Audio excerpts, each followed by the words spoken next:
Hello Capricorn, thank you for joining me for your weekly forecast for week commencing the 3rd of April.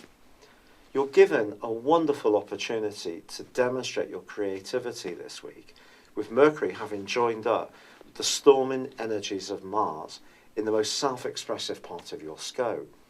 This is also going to be giving you no little sex appeal. So if you do want to go out and socialise or mix and mingle, this combination can certainly help. It is true, the Sun does continue in a more reserved part of your situation, asking you to think more about home, family, foundations, emotional security, these kind of very basic but highly important areas. And the Sun does get into a right angle with your opposite sign of Cancer on the first day of this week, providing a backdrop for the whole week. This quarter moon, or lunation, is really asking you to be aware of someone around you who may be a little bit out of kilter around their own emotional situation. Or perhaps they're so tied up in themselves, they're not very aware of your needs. So just be mindful of that. Also on Monday, Venus reverses back into the part of your scope that's to do with your communicational skills. Now this can give you a wonderful sparkle, but unfortunately Venus is going to be in a right angle with your ruler for the rest of this month. It's going to be important therefore to understand that some of the things we say or even think can be strongly influenced by our past. Our experiences of course shape us, just like the grounding we have in life from our parents.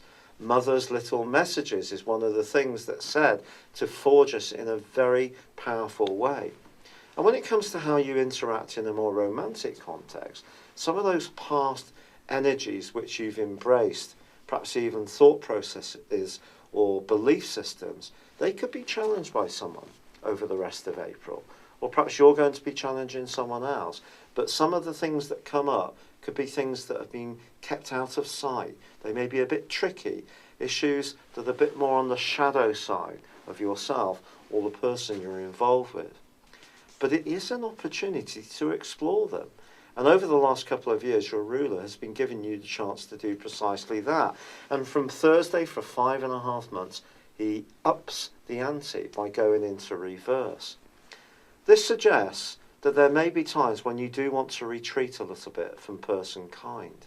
Don't see this as a negative. See it as an opportunity to learn more about what really makes you tick at a very, very deep level. Now this week does have some lighter stuff going on as well. Jupiter is in opposition with the Sun in the last half of the week. And if you are someone who's thinking about moving somewhere different, thinking about going to somewhere bigger and better, this can certainly spark your enthusiasm.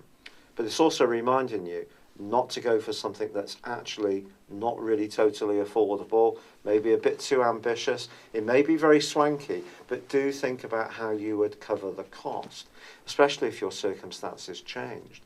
And then, as this week draws to a close, so Mercury goes into the second of its annual retrogrades. Initially, this is going to be in the playful sign for you of Taurus, but it is eventually going to go back into the sector of emotions for you.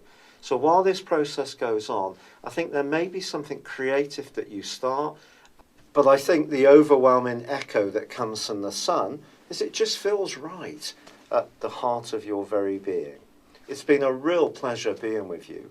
Thank you for joining me. Good luck and goodbye for now.